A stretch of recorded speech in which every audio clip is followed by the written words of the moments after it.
Cosmetic injectables are more popular than ever, with people as young as 18 opting for the treatment to enhance and alter their appearance. But doctors are warning the quick fix can come with long-term side effects.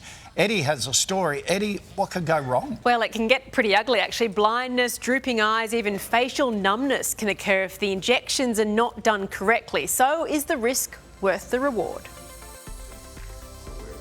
In the world of cosmetic injectables, business is booming. Australians are spending $1 billion a year on cosmetic procedures, and by 2026, the global market value for injectables is expected to increase by nearly 9%. Injectable treatments have gone off the Richter scale in sort of more recent years, which I actually think is a tremendous problem for today's society. There are horror stories everywhere of cosmetic procedures gone wrong. Whitney Buar went viral on TikTok after suffering from lidtosis, or drooping eyelid, from botched botox. Well, wherever she injected the botox, it went into the wrong spot, causing my eyelid to droop like crazy, like how it looks now, rather than lifting the brow up.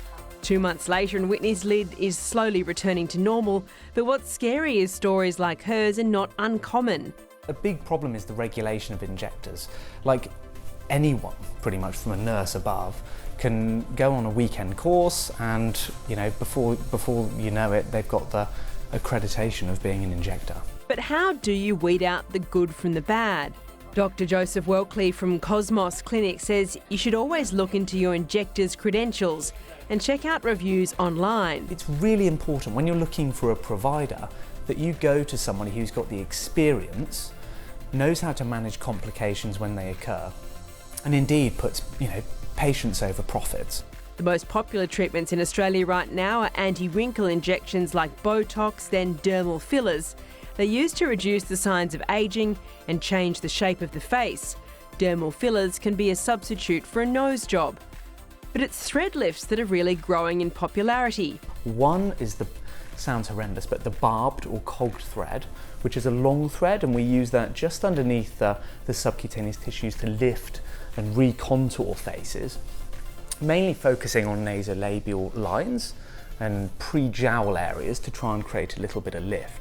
There's a less invasive version called PDO threads that dissolve in 6 to 12 weeks. But just like any cosmetic treatment, there are risks. Pain, bruising, swelling, bleeding are common. Infection and contour anomalies, less so. The side effects for anti-wrinkle injectables like Botox typically wear off in 3 to 4 months, but dermal fillers can be the riskiest. The risk that everyone's so fearful of is if we inadvertently inject a blood vessel, we can block that blood vessel with the filler and it can damage the surrounding skin. And in the very worst of instances, it can even affect vision. And there have been cases around the world of monocular blindness where patients gone permanently blind from a filler. If anti-wrinkle treatments still sound right for you, there are some things you should do to minimise side effects. Avoid drinking alcohol the night before, and 48 hours post-treatment, it acts as a blood thinner. Less is more, so don't overfill. A professional injector will guide you on how much is too much. Avoid strenuous activity and applying pressure to the face. And if you have low immunity, it's best to avoid cosmetic injections altogether.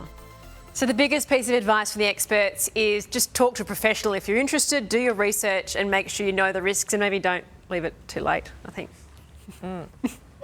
Missed the boat, I think. Look. Yeah, I think so. Oh. Worked for you, Koshi, though. You look great. We're stuffed. Oh, why would you ever even do it? Well, because it makes you feel better if you want to do it. Your droopy eye isn't that bad. Yeah, I know. I would say that's me, my natural droopy eye. We'll talk about that later.